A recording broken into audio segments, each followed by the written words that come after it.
Hello, and thank you for joining us for the virtual engagement for the proposed Park Lawn Station. We want to thank everyone for taking the time to join us online, especially during these difficult times during the COVID-19 pandemic. As a result of government order to limit the size of gatherings, we've decided to host our public meeting online. My name is Melissa Alexander, and I'm the project manager for this project. Let me share this presentation with you.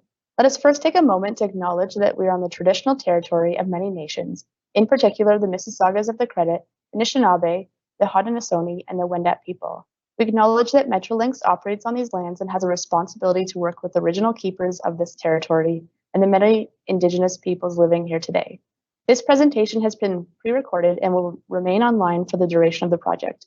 Comments will be received for a 3-week period commencing August 27th until September 17th. Any comments received during this period will be incorporated into the public meeting summary report. If contact information is provided with received comments, a response will be sent directly to the individual via email. The purpose of this meeting is to provide an update on the proposed transit improvements within your community, and we invite you to share your thoughts. This will include a general overview of the proposed GO station, an update on where we are at in the environmental assessment process, as well as an overview of the environmental assessment impacts and mitigation measures. This includes the various technical studies assessing potential environmental impacts from the proposed project. You will also learn how you can provide your feedback on the project. To participate in this project, please listen to the presentation and submit your comments in the Q&A platform located at engage.2150lakeshore.com/transitea, or submit an email to the project team at transitea@2150lakeshore.com. First Capital has proposed a Park Lawn GO station which would be located along the Lakeshore West rail corridor. This station would provide an additional stop along the rail corridor between Mimico and Exhibition GO stations. The rail corridor currently operates service between Union Station in Toronto to Niagara Falls and West Harbour in Hamilton.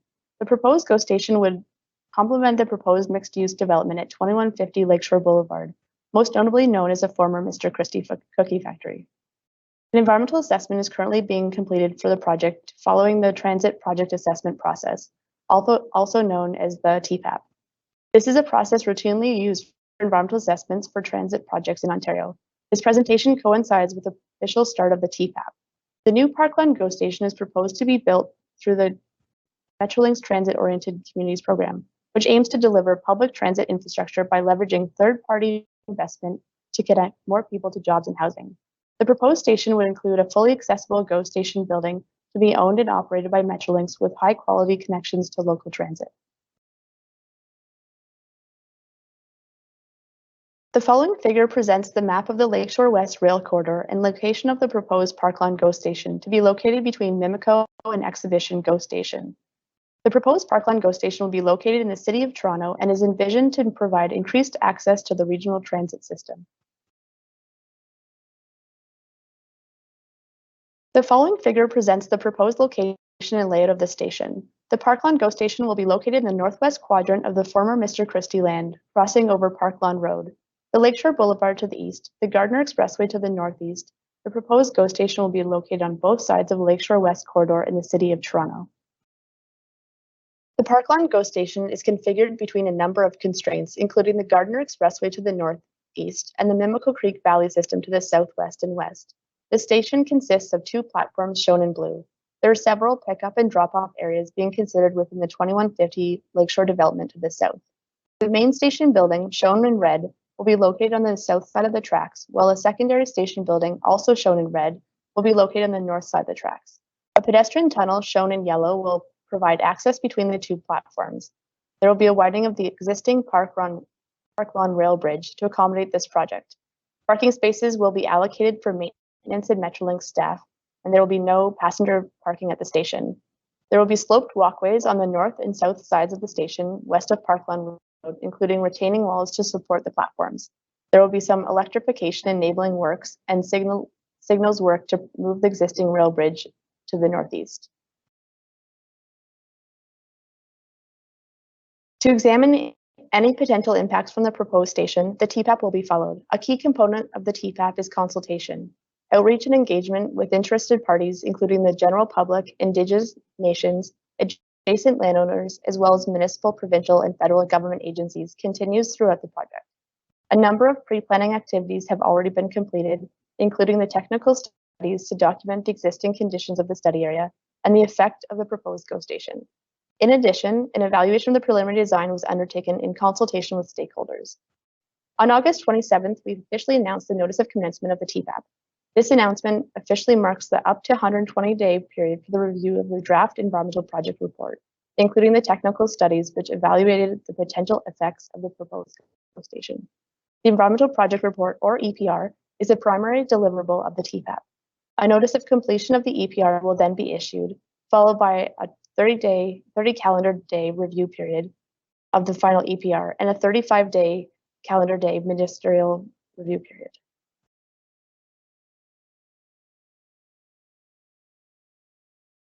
Various technical studies were prepared to document the existing conditions to assess the potential impacts from the project, as well as corresponding mitigation measures, compensation, and monitoring. The technical studies that have been undertaken include natural environment, tree inventory, geomorphology, slope stability, built heritage resources, cultural heritage landscape, archaeology, socioeconomic and land use, air quality, noise and vibration, and transportation.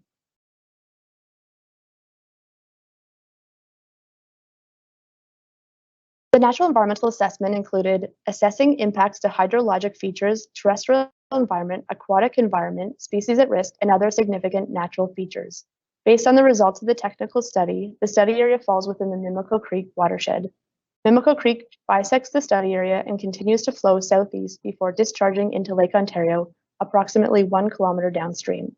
Before reaching the study area, Mimico Creek flows under the Gardner Expressway in a concrete lined channel that gradually naturalizes at the study area's northern boundary.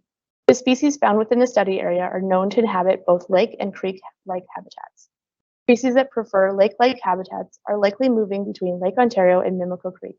The many riffles and cobbles found throughout the substrate are likely providing spawning habitat for minnow and sucker species. It is assumed that American eel, considered endangered under the Ontario Endangered Species Act, can be found within Mimico Creek, as it has the potential to be found in all tributaries of Lake Ontario.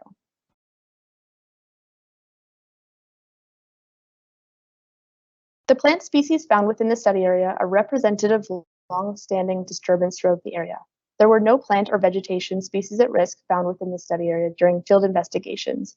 23 distinct ecological and anthropogenic units were found within the study area. These include cultural woodlands, meadows, forests, transportation corridors, and open aquatic environments such as Mimico Creek. 42 species of birds were confirmed in woodland, urban, and grassland communities. There were no amphibians or reptiles observed during field investigations. Mammals observed during field investigations are representative of species that are accustomed to urbanized settings.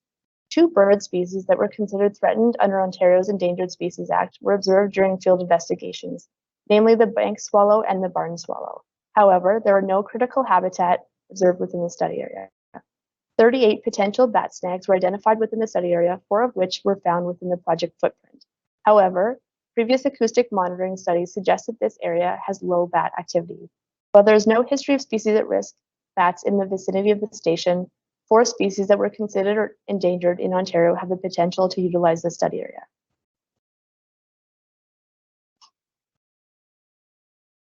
There is a potential for construction activities to impact sediment in the study area by causing erosion, soil compaction, altering drainage patterns, soil mixing, and bank degradation. Erosion can also lead to the increased transport of harmful substances over land, potentially contaminating soil. To mitigate these potential effects, a soil management plan will be prepared by a qualified professional. Vegetation removal will be kept to a minimum to reduce soil erosion. Erosion and sediment control measures will be implemented prior to project construction and carried out during the construction phase in accordance with an erosion and sediment control plan.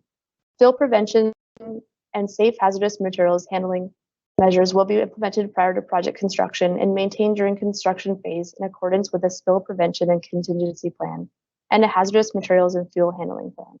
Any areas that are disturbed during construction will be stabilized and revegetated. Construction activities may also result in the loss of aquatic and riparian habitat, water quality degradation, and cause flow alterations within Mimico Creek. To mitigate these potential effects, erosion and sediment control measures will be implemented. If in-water work If required, in-water work will take place outside of sensitive timing windows for warm water fish species. If in-water work must occur during construction, the area will be isolated using cofferdams and dewatered in accordance with a dewatering plan prepared during detailed design. Fish removals will be conducted by a qualified biologist in areas that are isolated and prior to dewatering activities. Fish will be released unharmed into suitable habitat downstream of the study area. Riparian vegetation removal will be kept to a minimum. Additionally, the refueling, use, and storage of harmful substances will be limited to the areas that are at least 30 meters away from the natural features. Construction activities are expected to disturb approximately 1.03 hectares of communities. As a result, there is a potential that construction activities will result in the loss of vegetation communities, the proliferation of invasive species, and overall habitat loss. To mitigate these potential effects, a vegetation management plan will be developed to identify site-specific vegetation management options. This includes the delineation of vegetation removal zones, restrictions to timing, protocols for revegetation, and other mitigation measures. Compensation for areas that have permanently lost their form of function will occur through the City of Toronto and Toronto and Region Conservation Authority, also known as the TRCA. To prevent the spread of invasive species, equipment will be thoroughly cleaned. Only approved seed mixes will be used for revegetation purposes, and proper stockpiling and soil removal measures will be followed. Should an invasive species be encountered, it will be removed and disposed of in an appropriate offsite location. The trimming and clearing of trees will be kept to a minimum. Construction activities may result in the destruction of bird nests and habitat during tree clearing activities. To mitigate these impacts, vegetation removal will only be permitted outside of the breeding bird window between September 1st and March 31st of any given year. Should vegetation need to be removed during this window, nesting activity searches will be conducted in areas defined as simple habitat by a qualified ecologist or avian biologist no more than 24 hours prior to vegetation removal. If an active bird nest is observed, a buffer will be applied and removal of vegetation will not be permitted until the young have fledged from the nest. Human-made structures will be thoroughly inspected for evidence of active bird nests prior to construction. Other components of the natural environment that may experience loss of habitat or injury or loss of life include herpetofauna, mammals, and species at risk. To mitigate these potential effects, construction sites will be swept prior to each day to ensure that no mammals or herpetofauna are found within the project limits. Exclusionary fencing will be installed to eliminate access to the project area in advance of construction activities to prevent reptiles, amphibians, and some mammals from accessing the construction site. Whenever possible during detailed design phase, the Parkland GO Station and construction limits will be modified to avoid impacts to any confirmed habitat of endangered or threatened species. If the removal of any confirmed endangered or threatened species habitat is required, timing windows will be developed in consultation with the Ministry of the Environment, Conservation and Parks in association with any self-registration or permitting requirements.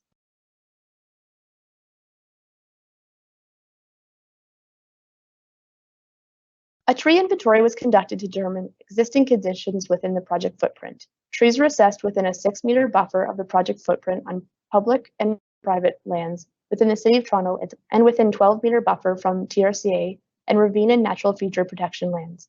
Between April and June 2020, 240 trees were assessed for potential impacts from construction activities. Trees assessed included those equal to or greater than 10 centimeters diameter at breast height and size, also known as DBH. Trees with a DBH under 10 centimeters on Metrolinx or other private property were not formally assessed for impacts, but were counted using a tally system. All trees on City of Toronto owned property were assessed for impacts regardless of size. Trees observed were both native and non-native in terms of species. 31 different tree species were identified for trees greater than 10 centimeters DBH. The study area was also screened for tree species at risk. One vegetative woody species at risk was found within the study area, which is a Kentucky coffee tree. However, it appears to have been planted and only one tree was identified. Based on the project footprint, it is anticipated that a total of 183 trees will need to be removed. 3 trees will require pruning, and 21 trees will be preserved through tree protection barriers. Efforts to reduce tree removals will continue as the design progresses. Compensation will be determined using detailed design phase once tree removals have been finalized based on required construction activities. Any permits that are required will be obtained in consultation with the appropriate stakeholders.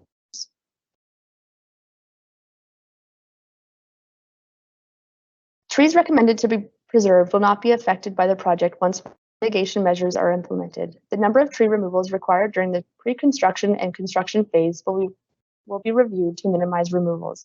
Municipal bylaws and policies for tree protection will be adhered to. Trees will be replaced as required and compensation will be determined in accordance with applicable municipal policies and regulations. Detailed restoration and compensation plans will be prepared prior to project construction in coordination with the City of Toronto and the TRCA.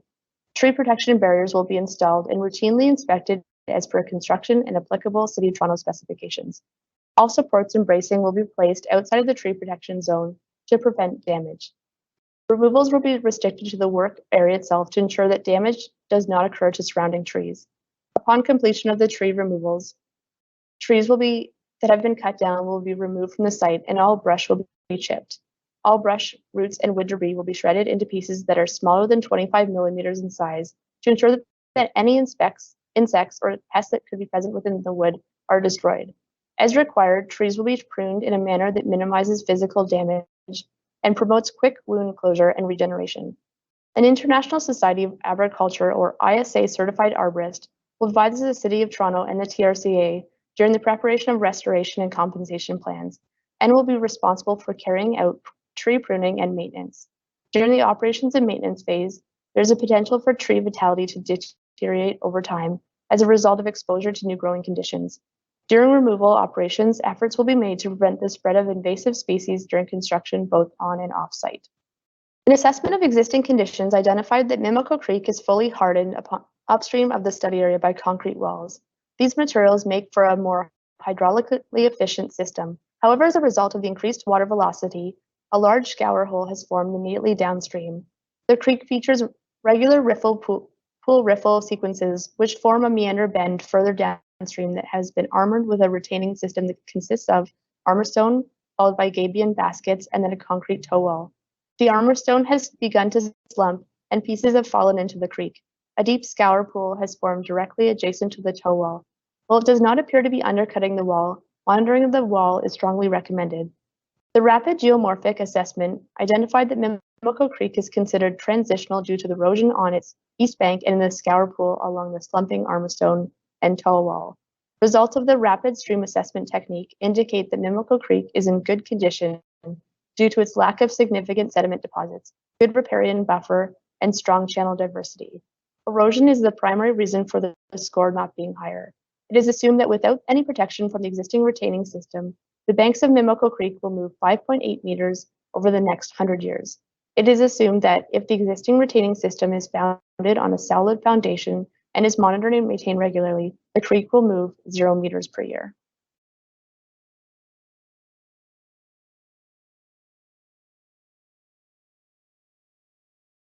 Three boreholes were advanced west of Park Lawn Road as part of the slope stability analysis. Surfaces of the slope were generally vegetated and covered by trees, bushes, and grass. The toe of the embankment slope is susceptible to erosion by Mimico Creek. The erosion has led to the construction of the previously noted retaining system to protect the embankment and the eastern abutment of the existing Mimico Creek rail bridge. Additional slope reinforcements have been implemented east of the existing toe wall. The existing retaining system at the toe of the western embankment extent of the rail embankment was repaired in 2017. However, as per TRCA requirements, it cannot be relied upon to support the slope over the design life of the proposed construction of the passenger platform. Failure of the existing retaining system would lead to a detrimental impacts to the stability of the station platforms and rail embankment. Thus, a rigid retaining wall to support the proposed passenger platform is recommended. The loss of existing retaining system on the proposed station is expected to be negligible, as the proposed rigid retaining wall will be designed to be independent of any support of the slope retained by the existing retaining system. The proposed rigid retaining wall will be anchored into the underlying bedrock.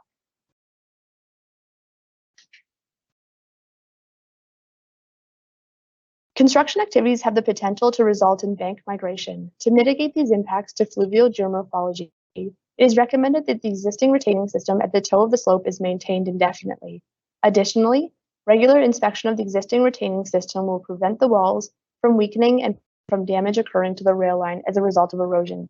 In terms of slope stability, construction of the proposed station without additional support would be expected to lead to the failure of the existing retaining system.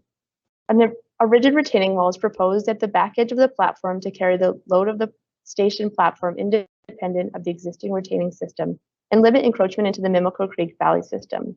Design requirements to be considered as part of the proposed rigid retaining wall include embedment of the wall into the rock mass to a depth that will provide an adequate level of overturning resistance. Site grading will be designed to divert all surface runoff away from the existing tracks. Vegetation cover and tree roots on the existing slopes will be maintained in order to minimize soil erosion at the slope surface. Positive surface drainage will be provided to collect surface runoff and divert water away from the site. Any standing water, ponding, and saturated soil will be avoided. A cultural heritage assessment included documenting any cultural heritage resources found within the study area. Upon initial review, the Mr. Christie Water Tower was identified as a cultural heritage resource. It is located at the north end of the former Mr. Christie Cookie Factory. However, the tower is located over 50 meters from the project footprint. Therefore, no direct or indirect impacts are anticipated. Based on proximity to the project footprint, there are no vibration impacts expected as a result of construction activities, and views of the water tower from the Gardner Expressway and Lakeshore West Rail Corridor will not be impacted. The Christie Water Tower is proposed to be relocated within the adjacent 2150 Lakeshore Development Project. No provincial heritage properties or heritage conservation easements are located within the study area. According to the City of Toronto, there are no identified culturally valuable properties within the study area. The Cultural Heritage Report has been submitted to the Ministry of Heritage, Sport, Tourism, and Cultural Industries, also known as the MHSTCI.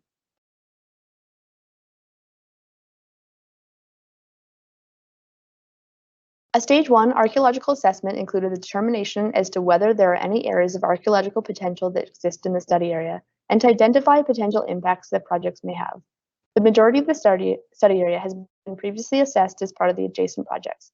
The study determined that one previously registered archaeological site is located within 1 kilometer of the study area, however, not within 50 meters of the study area. The study area does not retain archaeological potential on account of deep and extensive land disturbance, slopes in excess of 20 degrees, or having been previously assessed. Should the proposed work extend beyond the current study area, further Stage 1 archaeological assessment should be conducted to determine the archaeological potential of the surrounding lands. This report has been shared with Indigenous nations for comment and subsequently submitted to the MHSTCI.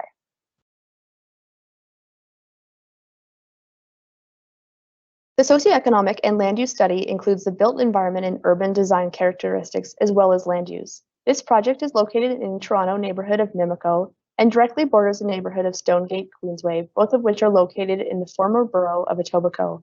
Land use in the area includes residential, mixed-use areas, natural areas associated with Mimico Creek, and employment lands associated with the Ontario Food Terminal to the north and the former Mr. Christie lands at 2150 Lakeshore Boulevard West. The existing socioeconomic and land use features near the site are characterized as follows: institutional uses, recreational uses, parks and open spaces, and community groups and resources. The Toronto Transit Commission, also known as TTC, serves the study area and the broader neighborhood via the 501 and 508 streetcars, as well as the 66B, 176, and 145 bus routes. In terms of active transportation, Lakeshore Boulevard has bicycle lanes in both directions. The Humber Bay Trail runs along the waterfront south of the study area, and there are minor multi-use trails through the Humber Bay Park. There is a minor multi-use trail to the northwest of the project along the Gardner Expressway eastbound off-ramp, which connects over the Mimico Creek to the adjacent residential developments. It is expected that an estimated 1.5 hectares of land will be required from landowners adjacent to the rail corridor to accommodate the proposed GO station. All property acquisitions will be partial acquisitions. Once property impacts are confirmed during detailed design, the project team will meet with property owners to discuss property impacts and compensation as appropriate. Potential effects associated with the project may also include construction-related nuisance effects, including increased noise, vibration, dust, and associated diminished air quality conditions. Development of the Park Lawn GO station will also result in a number of benefits to the existing and planned neighborhoods within the study area, including improved access to regional transit connections, reduced traffic congestion, reduced carbon emissions, and improved quality of life.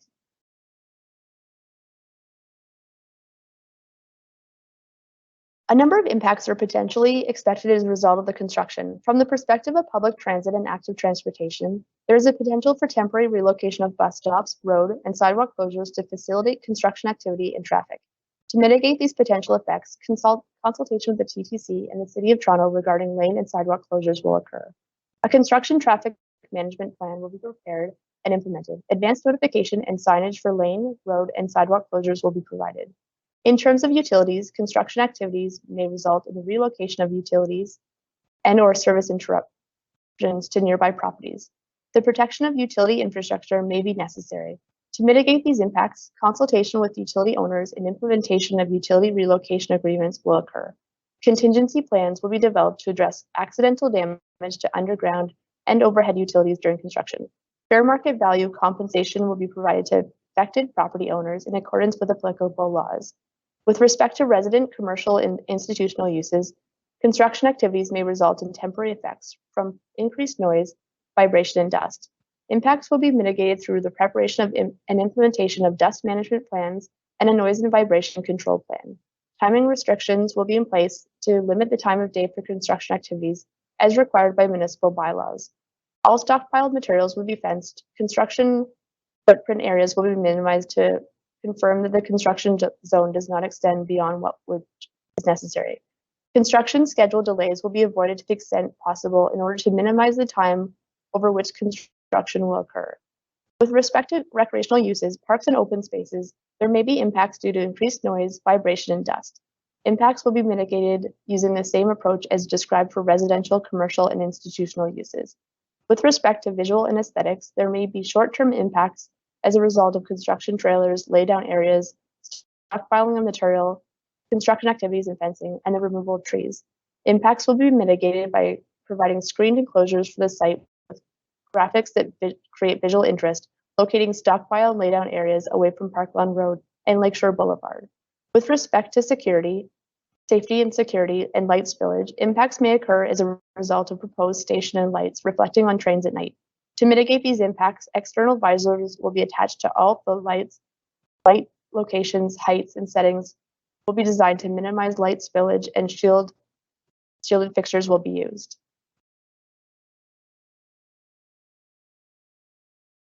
An air quality assessment included the compilation of background air quality data, emission factors, as well as identification of any potentially sensitive receptors. As part of the air quality impact assessment, sensitive and critical receptors were identified to determine compliance. These receptors included a place of residence, childcare facility, healthcare facility, senior citizens residence, long-term care facility, and school. The predicted air quality impacts associated with the development of the Parkland GO station have been assessed and compared to threshold limits.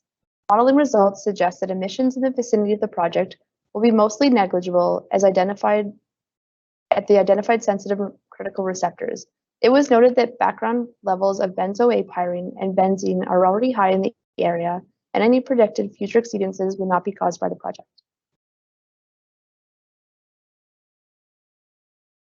The two scenarios considered as part of the air quality assessment were a no-build and build scenario, where no-build represented a future without the Parkland GO station and build represented a future with the Parkland GO station.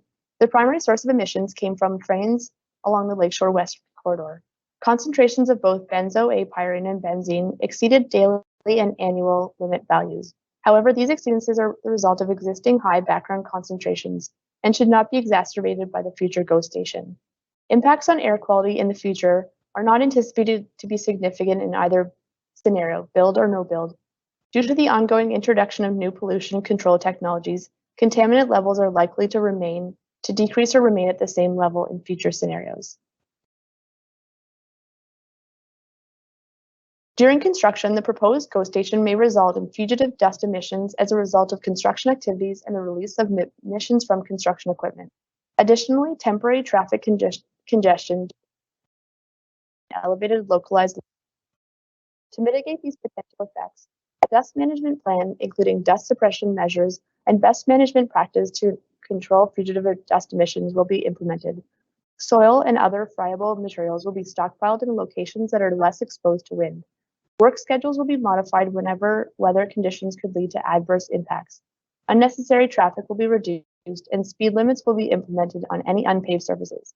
Construction vehicles, machinery, and equipment will be equipped with current emission controls, which are in a good state of repair, and equipment will be properly and regularly maintained and compliant with applicable federal and provincial regulations for off-road diesel engines. Wind direction and weather conditions will be monitored at the site to ensure that high-impact activities be reduced when the wind is blowing consistently towards nearby sensitive receptors. During operations, fugitive dust emissions may be generated from vehicles traveling on paved surfaces and adjacent driveways. Future connections to multi-use paths may increase the number of passengers that are walking or cycling to access the new GO station. A noise and vibration study included documenting the baseline levels and identifying any potentially sensitive receptors. Following baseline conditions, assessments on the potential noise and vibration from both construction and operation were completed in order to develop mitigation measures where required. Sensitive receptors were selected to determine noise and vibration level compliance based on the geographical and land use context in the vicinity of the proposed Park Lawn GO station. The selected noise and vibration receptors represent a variety of conditions, including near proximity to the proposed GO station and tracks, full and partial exposure to the station and the tracks, low density and high density sensitive uses, and locations that would exhibit different background noise conditions. The types of noise assessments considered were construction equipment, operation transportation sound levels, operational train sound levels, and operational stationary sound levels.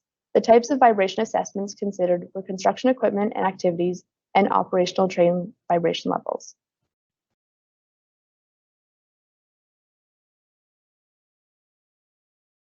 As part of the noise impact assessment, construction activities were reviewed and sound level calculations were completed to assess noise produced from anticipated construction activities. On this basis, it was determined that sensitive receptors near the construction site will not exceed the applicable criteria during weekday daytime construction conditions. However, construction sound levels are expected to exceed sound level criteria during nighttime and weekend daytime construction conditions. This exceedance is limited to the upper level north-facing units in the 2 condominium buildings located at 88 and 90 Park Lawn Road. During the operations maintenance phase, there are no cases where noise levels at sensitive receptors will exceed applicable sound level criteria. Therefore, no mitigation measures are required. As part of the vibration impact assessment, construction activities were reviewed and vibration level calculations were completed to assess vibration levels produced from anticipated construction activities. The vibration sound zone of influence extends 8 meters from the construction zone limit. That means that the zone of influence falls within the property at 88 and 90 Park Lawn Road and within the building located at 96 Park Lawn Road. It is anticipated that construction activities will result in an exceedance of sound level criteria during the nighttime and weekend in the lands adjacent to the Park Lawn GO station, particularly at 88 and 90 Park Lawn Road. To mitigate these impacts, construction and best management practices will be implemented to minimize adverse effects from noise. This will include the use of muffling devices, coordination of noisy operations, minimizing drop heights, and notifying local residents when construction activities are scheduled outside of daytime hours. A noise and vibration control plan will also be developed. During the operations phase, noise impacts may occur to lands adjacent to the Park Lawn GO station as a result of increased vehicle movement in and out of the station, the use of public announcement system, and a speed and throttle setting variation of rolling stock. To mitigate these potential impacts, stationary sound levels will be kept within the Ministry of the Environment, Conservation and Parks Noise Pollution Control NPC 300 sound level limits. During the construction phase, vibration impacts may occur to the lands adjacent to the Park Lawn GO. Impacts would include vibration nuisance to adjacent building occupants and potential damage to properties, particularly at 88 and 90 and 96 Park Lawn Road. To mitigate these impacts, construction best management practices will be implemented to minimize adverse effects from vibration. Best management practices will include substituting equipment whenever possible and scheduling construction activities generating high vibration levels during daytime hours. West of Park Lawn Road, construction equipment will operate at a minimum of 8 meters away from the site perimeter whenever possible. The vibration assessment shows that the future GO station will produce slightly lower vibration levels as a result of lower train speeds. Therefore, the vibration control measures will not be required during the operations maintenance phase of the Park Lawn GO station. Precondition surveys by means of a photographic record will be conducted at 88 and 90 Park Lawn Road prior to construction. Continuous vibration monitoring is required on the north side of the building located at 96 Park Lawn Road during construction.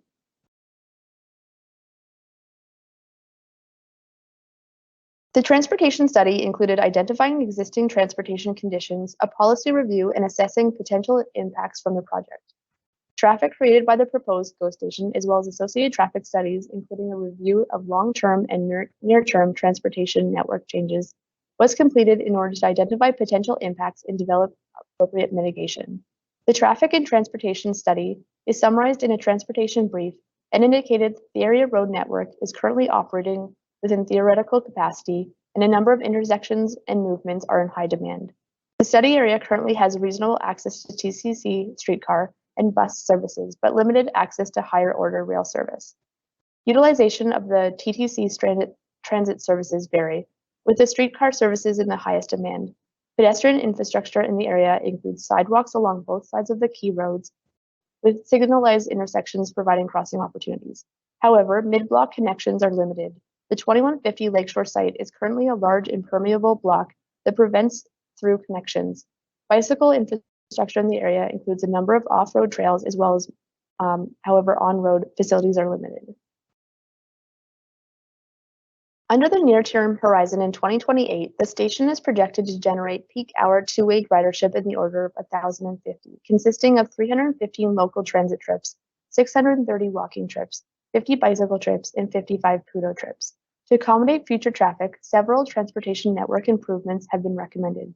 These include the construction of the Relief Road, which is a new east-west road link proposed to extend from Park Lawn Road, Gardner Expressway eastbound off-ramp, Legion Road intersection to the Lakeshore Boulevard West, partial construction of the 2150 Lakeshore internal road network, construction of the Legion Road extension, intersection improvements proposed as part of other studies necessary to support the projected future background traffic, construction of bus stops adjacent to the station with additional bus services and construction of new and upgraded active transportation infrastructure along Park Lawn Road, the Relief Road, and through the partially constructed 2150 Lakeshore internal road network, providing multiple access routes to and from the station.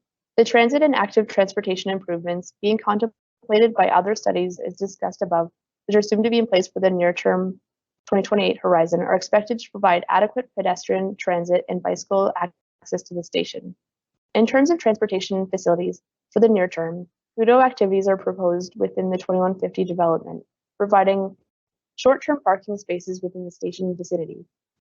Pedestrian entrances to the station will be via the 2150 development, as well as the north side of the rail corridor accessible from the Relief Road, and an entrance on the east side of Park Lawn Road, just south of the rail corridor, as well as sloped walkways on the north and south sides of the rail corridor, west of Park Lawn Road.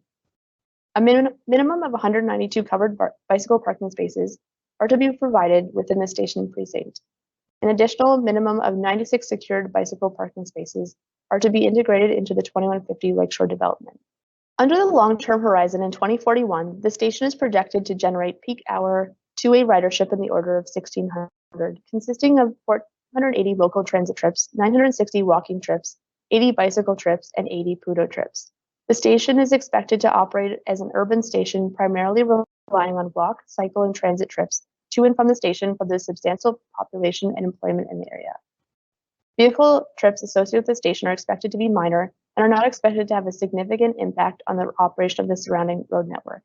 The station is expected to influence travel patterns in the area and result in a shift towards transportation mode splits to reduce auto reliance and increase the use of public transportation. As such, the station may reduce vehicle trips overall in the area. The proposed station is also expected to provide adequate transit, pedestrian, and bicycle access to the station in the long-term horizon in 2041. In terms of facilities, PUDO activities will further be built upon in the long-term horizon. This is expected to produce approximately 30 short-term parking spaces within the station vicinity. There are no expected changes to the pedestrian entrances or parking facilities in the longer term compared to the near term. Impacts to transportation and traffic during the pre-construction phase are expected in the form of impacts to the traveling public. This includes active transportation users, vehicles on the road, and trains. To mitigate these potential effects, a traffic control plan will be implemented, traffic control devices will be utilized, public information campaigns will be undertaken, and worker safety plans will be developed.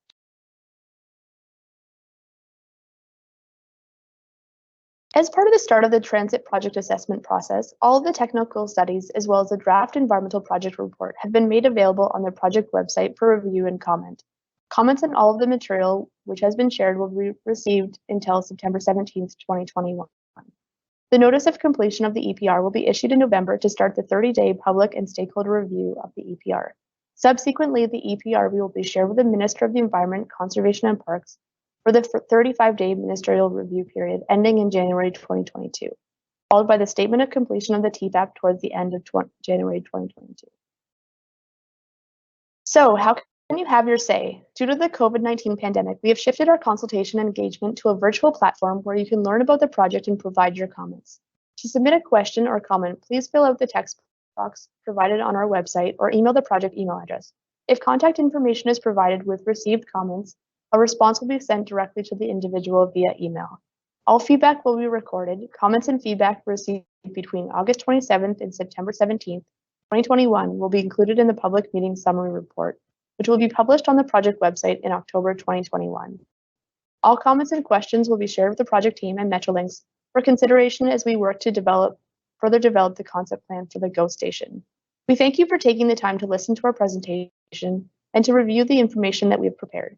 Should you require further information, please contact us through the project email address at transitea@21lakeshore.com. We look forward to your continued involvement on this exciting project. Thank you.